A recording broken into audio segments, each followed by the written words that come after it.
What's going on, ladies and gentlemen? Welcome on in to 1TS Daily right here at One True Sport. I'm your host, Zack Heydorn from Brass Ring Media.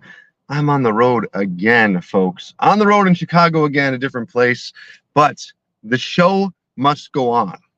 And so here we are, and we are here with 1TS Daily every Monday, Tuesday, Wednesday, Thursday, and Friday right here on the One True Sport YouTube channel. You can catch us every single day and not miss a beat if you just hit subscribe to One True Sport on YouTube. Not only will you get this show every single day, but you'll get all sorts of other shows and some just wonderful access to some wrestling legends like RVD and Arn Anderson and Medusa, Kurt Angle, and the list goes on and on and on and on and on. So subscribe here on One True Sports YouTube channel. If you're watching this video on YouTube, hello, hello, hello. Thank you so much for being here. If you're watching on Twitter, hello, hello, hello. Thank you so much for being here. Do me a favor right now, like the video. Like the video. You like us, right? You like 1TS Daily.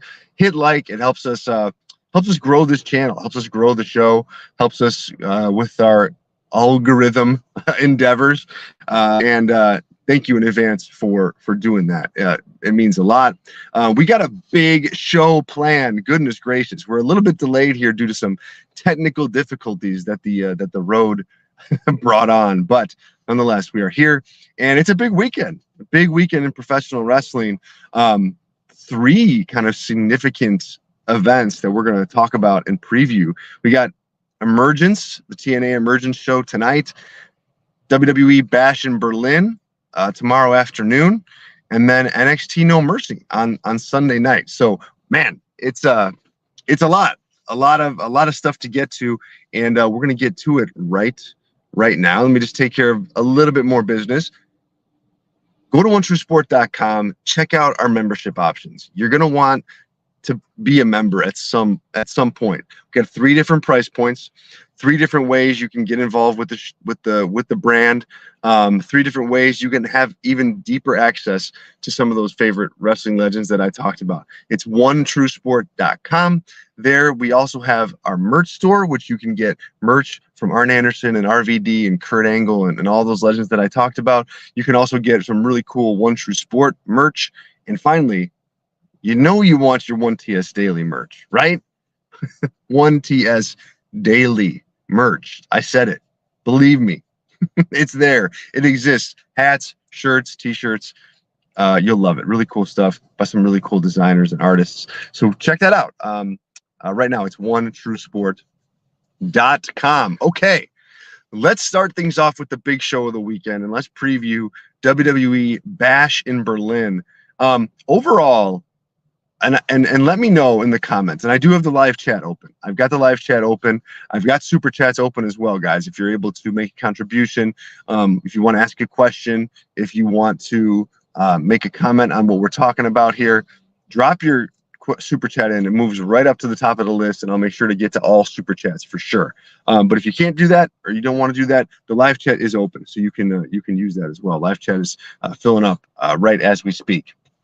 But anyway, we got Bash in Berlin this weekend, tomorrow afternoon. Look, I think this is collectively the best, international show that WWE has put on this year. And some of the international WWE PLEs have felt, I don't know, a little house showy to me, where, you kind of have a title matches that who's going to win. Championship matches that are, fine, but not uber intriguing, right? Like Cody versus AJ Styles, fine match, and it was a good match, but nothing that's really going to move the needle. I think they've got a much better card here for Bash in Berlin. I think they've got a card with matches that are simmering at the right time. Not every match has been built perfectly, but collectively, I think they have a stronger card top to bottom, with stuff on it that has consequence, that isn't just random X match that they're putting on just because they have to have a PLE. A lot of the matches here have momentum. A lot of the matches here have narrative and context behind them, and so I think it inherently makes this show better from a bird's eye view looking down on it. Let's start with CM Punk versus Drew McIntyre. They are having a strap match, a traditional strap match where you got to drag your opponent and touch each ring post to win the match. I'm high on this match idea. Like, I think it's a good match to have at this juncture in time. I think it's a good second match for them to have, because I think inevitably they're on track to have a third one at the Bad Blood show that's coming up. So that is all fine and good. That's thumbs up. Where I think that they've lost it here is that I don't know that CM Punk, I do know actually, that CM Punk has just not held up his end of the bargain. He is just getting owned by Drew McIntyre on the microphone. The promo this past week, we talked about this on Tuesday's show. Drew just got to say whatever he wanted about CM Punk, and then, man, bam, like, Punk does nothing. He attacks him from behind. I think Punk has just looked really weak going into this second match, and I think the international audience is gonna like be more on Punk's side than I think like a true top tier WWE United States audience would be. You know, like Philadelphia. If they were in Philadelphia, I'd be a little worried if I was CM Punk, because Drew McIntyre has come across as just so cool, like, in this feud. Luckily, they're going to be in Berlin, and I think the international crowd is going to be just thrilled to see CM Punk, and so he has that on his side. But this feud just hasn't landed for me, and I think this match will actually help it get better when CM Punk wins, and that's my prediction here. CM Punk's going to win this match, sets up the rubber match. Like, you'll see like an unhinged like Drew McIntyre. I think that he lost this match, and he's the guy that's chasing Punk down for the rubber match, either with like some violent attacks, or maybe he like does something with Punk's family, or breaks the bracelet or whatever. Like, there's a lot of things you could do to make Drew McIntyre look really, really vicious. And I think like this match is going to unlock the potential there. And so, to me, this is a key chapter in that storyline. And it's not the best part of the whole book so far, but it's important for what's going to come after it. As far as the match itself goes, I'm picking CM Punk to win. Like, you know, Drew McIntyre won the first one. Makes sense for Punk to win this one, especially if they're doing 3. But the strap stipulation is going to help Punk. I mean, it's going to help Punk hide some of the ring rust that he has. It's going to help him hide the cardio issues that he likely has.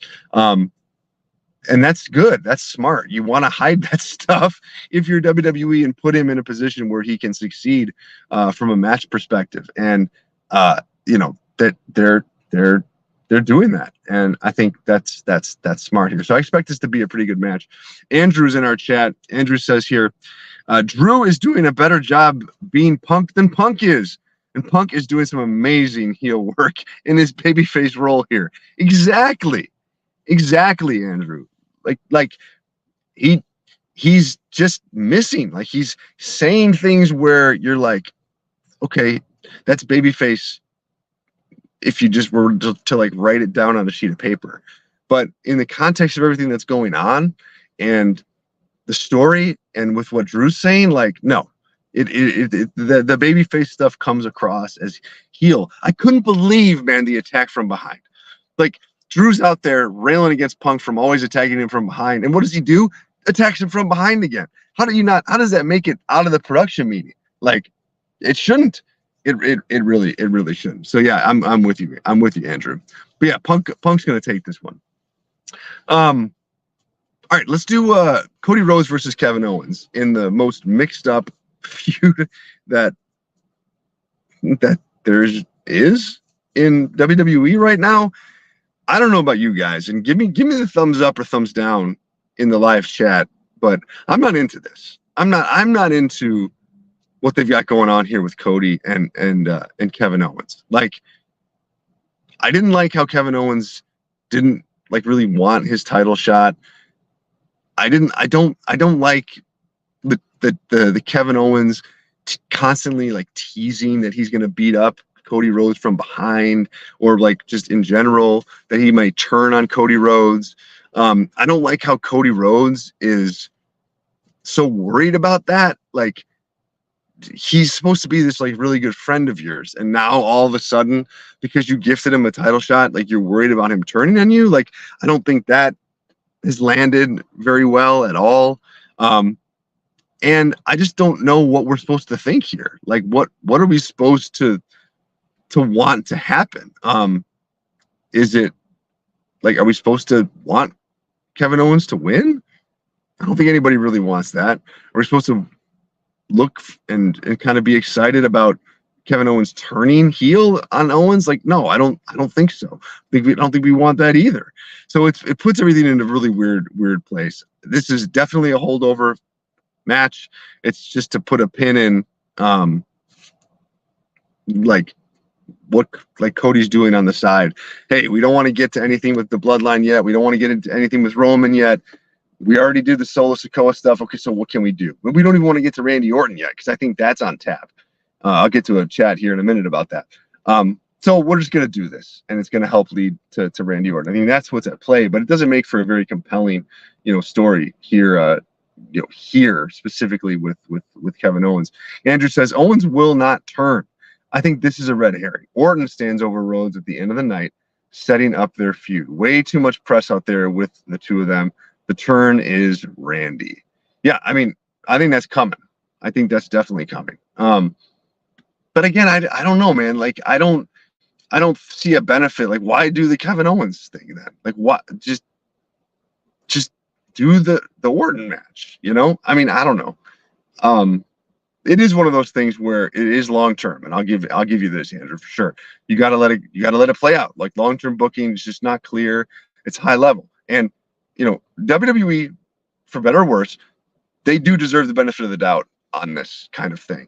Like, they've done pretty good in the past, 18 months in telling these long-term stories and paying them off the right way. So there's no reason to think they don't have anything on tap here. I just haven't really been excited about the Kevin Owens stuff. Cody clearly is going to win this match. I don't think Randy Orton is going to cost Cody the match. I don't think Kevin Owens is going to, even if he does turn heel and even if he does cheat, he's not. You're going to be your world champion. So Cody to win this. All right, we got the women's tag team titles on the line. Alba Fire and Isla Dawn against Bianca Belair and Jade Cargill. This is as sure of a bet as there is, folks. As sure of a bet as there is. You heard it here. New tag team champions. When Jade and Bianca lost the women's tag team titles the first time, they did it in a triple threat, and they weren't even pinned. So that tells you all you need to know about what WWE thinks of them as a team.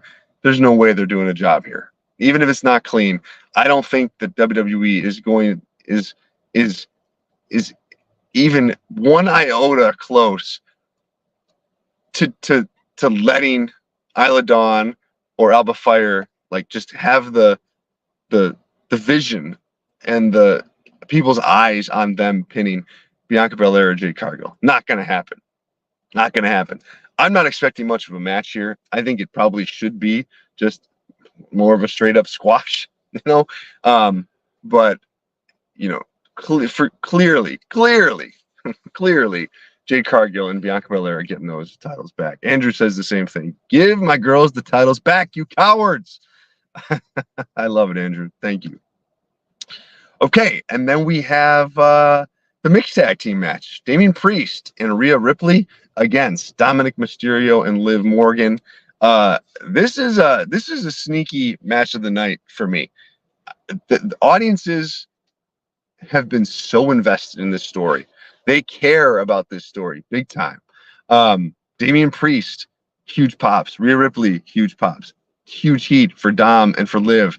Like, I think the audience is going to be very memorable during this match. And really, the story here has been Judgment Day turns on Priest, Dom turns on Rhea.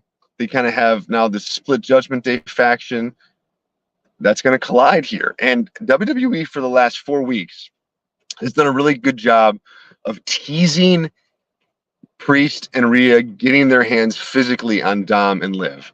Like, they've been close, and they got closer, and then they've got a little bit closer, and then they got closer than that. But they've never really done anything. We haven't seen, Rhea Ripley, Riptide, Dominic Mysterio, right? That's coming. They've built that up.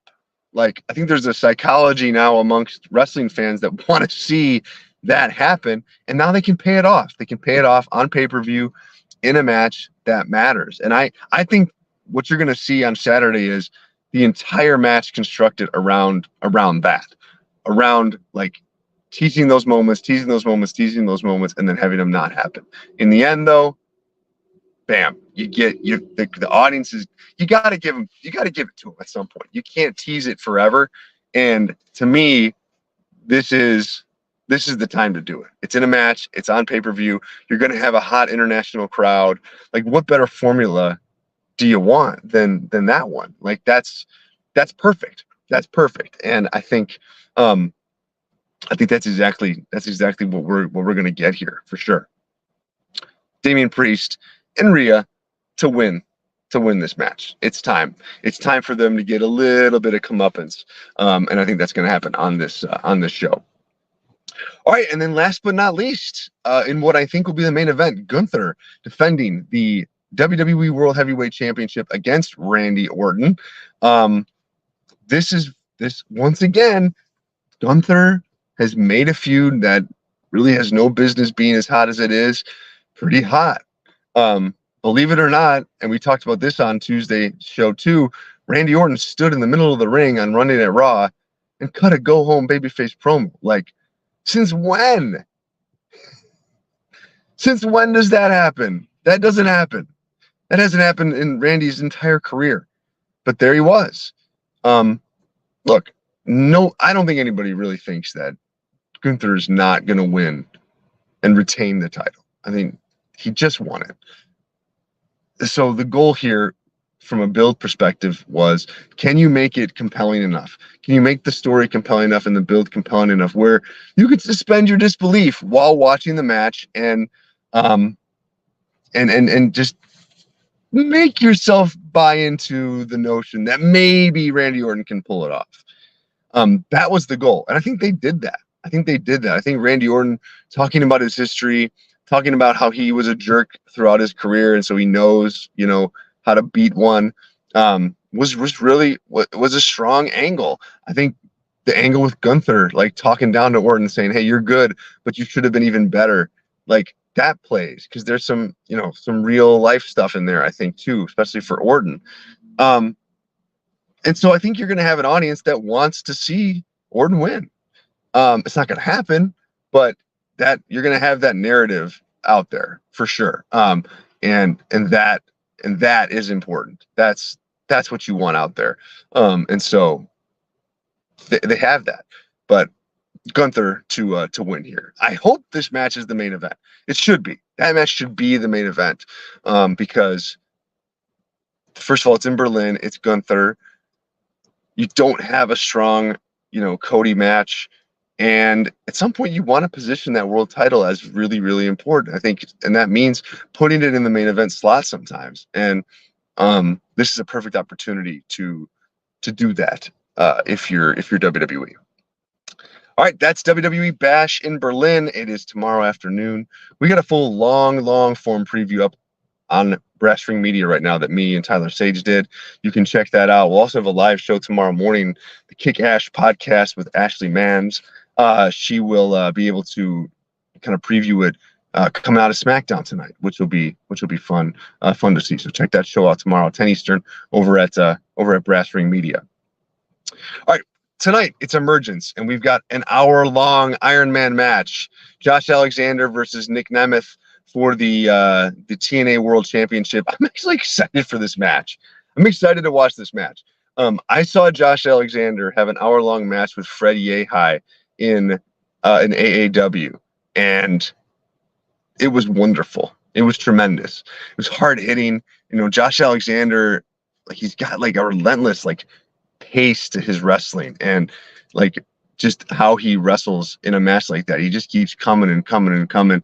I'm excited to see what he can do with Nick Nemeth here. Nick Nemeth just won the title, so I don't expect him to lose it here. But man, it's going to be a really good match. And so if you weren't planning on watching Emergence because like you're like, hey, what's the main event? This is one that you definitely want to check out. Like, definitely want to give it a chance. I think I think you'll be pleasantly surprised. And this is like one of the better matches that they can put on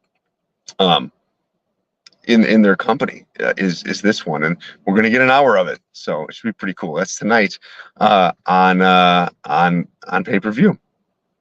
And then on Sunday, guys, NXT No Mercy. There's a couple big matches on there that I want to talk about. We've got Ethan Page defending the NXT World Championship against Joe Hendry. Who believes in Joe Hendry?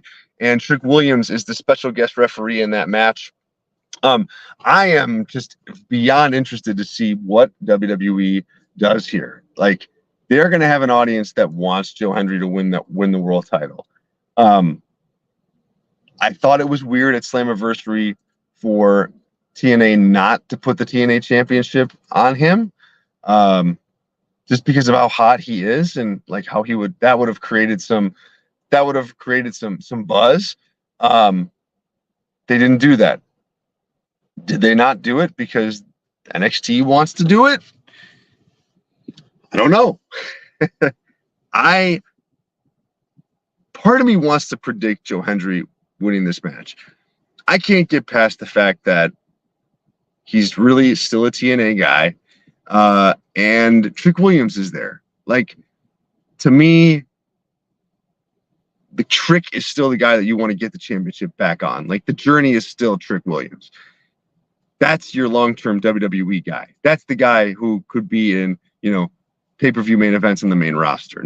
Joe Hendry could, I guess, too. But Trick Williams he's a homegrown guy. Like, he's a guy that you want to have happen, to have like him finish the story, so to speak. So I fully expect Trick to be the person to dethrone Page, which means Joe Hendry can't win here. Sorry, guys. I believe in Joe Hendry, kind of. You know my feelings on him. I kind of think he's a one-hit wonder. But needless to say, I would understand if NXT wanted to go with him here, capitalize on that popularity. But I still think I'm with Sean here. Sean says in the chat, Page needs to win and Trick needs to beat Page if he gets the title back. Absolutely.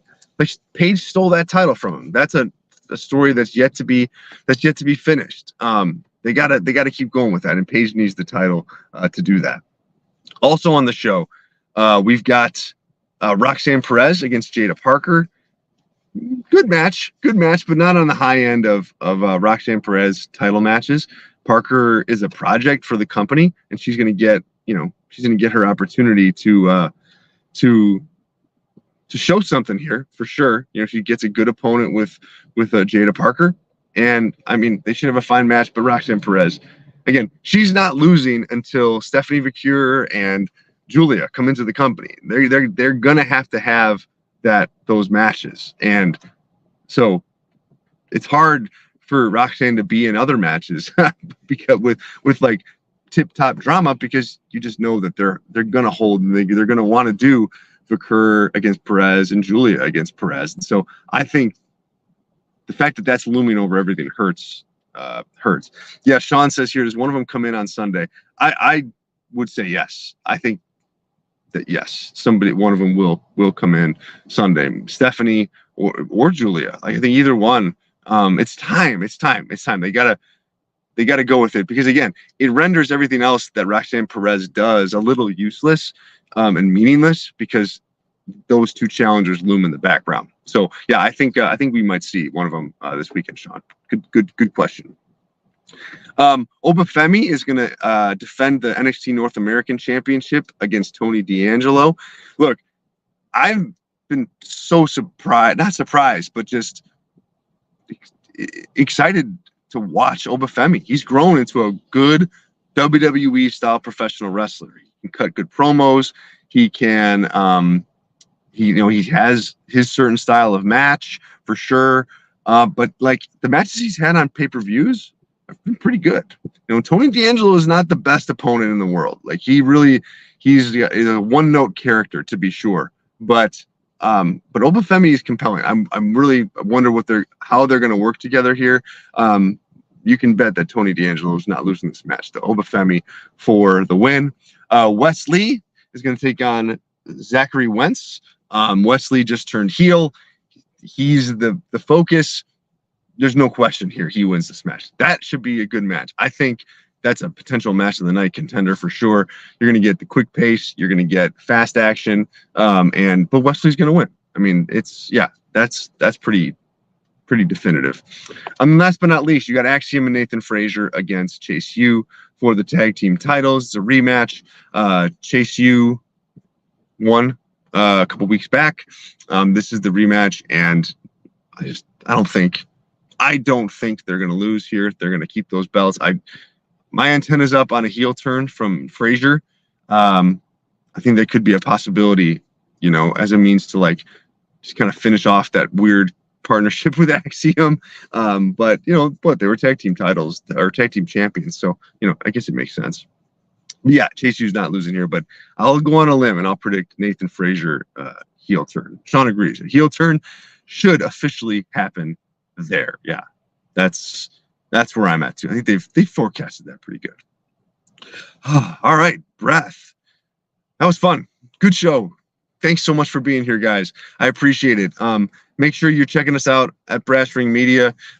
Please give us a follow either on here, hit subscribe on YouTube, the Brass Ring Media YouTube channel, or find us on Substack. We've got written content that goes up all week long on Substack. Both of those platforms are free, and you can also check us out on Patreon too. We offer membership with some cool new membership options that are going to drop today. I won't say much about that yet, but they're going to drop today, and they're going to be really cool, and you're going to want to check those out. Patreon.com/Brass Ring Media. Cool.